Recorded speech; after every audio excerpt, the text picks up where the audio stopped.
बौद्ध जिला कंटामाल ब्लॉक सियालझुली गाँव में लोकनाथ प्रधान को गत 24 तारिख में हत्या करा जायतिला। परे एहाको परिवार लोके राजनैतिक हिंसाकांड बोली कहिथिले। चंद्र रणार कल आसला बेले माने हाँ जो भाई कही गली घर गोवर्धन प्रधान आउ हिमांशु रणा धमक दी मार्क्स बांटला मासे आगु कही कि इतना रास्ता हटाले इलेक्शन ठिया है बोली सेटा मैं कही पारे क्लियर बाकी मारी थी पारन से माने मुझे चाहूँ जे मुझे पूरा क्लियर जे गोवर्धन आउ हिमांशु रणा मारी जेन मोर बाबद कहते फल्स कर केस की। कंटामाल विधायक महीधर रणा पुओ और स्थानीय सरपंच स्वामी दुहे मिसे हत्या करिथिबा लोकनाथ परिवार पक्षर अभियोग करबा परे पुलिस 3 जन को गिरफ्त करथिला। एने बीजेपी पक्षर इराशिष आचार्य, श्रीजुक्त रवि नायक, रेंगाली विधायक श्रीजुक्त नाउरी नायक, कन्हई चरण डांग, ओम प्रकाश मिश्र एवं अन्यान्य पदाधिकारी माने लोकनाथ परिवार को भेटी सांत्वना देबा सह दोषी विरुद्ध में दृढ़ कार्यानुष्ठान दाबी करिसेंती।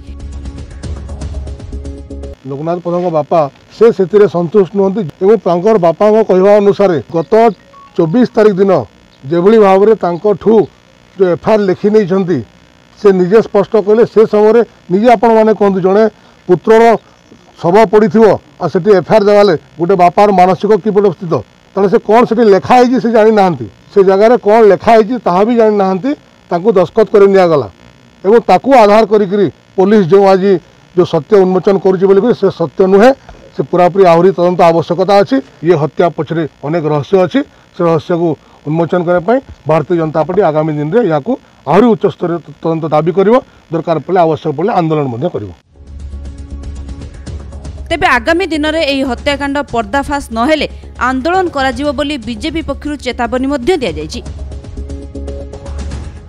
समस्तंकर गहणे आज आमे तांको घर को देखिलु, तांकर बापा को पचारिलु आ तांको बापा को पचारला भितरे आमे प्रत्येक विषय नोट करी रखिछु आ से विषय को आमे आम राज्य नेतृत्व को जणेबू जे प्रकृति रे ए घटना जो घटी ए घटना भितरे पुलिस जो तार जो तदंत करुछि से तदंत केते दूर सापेक्ष अछि ताहा आमे तर्जमा करिवु। लोकनाथ भाई आमर युव मोर्चार जिला संपादक दायित्व करथिले। एही हत्याकांड पूरापूरी भाव में राजनीतिक षड्यंत्र एवं एथिरे विधायक महीधर राणा पुओ एवं सरपंच स्वामी एटी जो लोकाल सरपंच और स्वामी गोवर्धन प्रधान डायरेक्ट संपृक्ति अच्छी बोली आमे अनुमान करुचु। जहाँ तांकर बापा बयान देइछंती जिसमें लिखिकी देइथिले ताको मध्य पुलिस ग्रहण कला नहीं।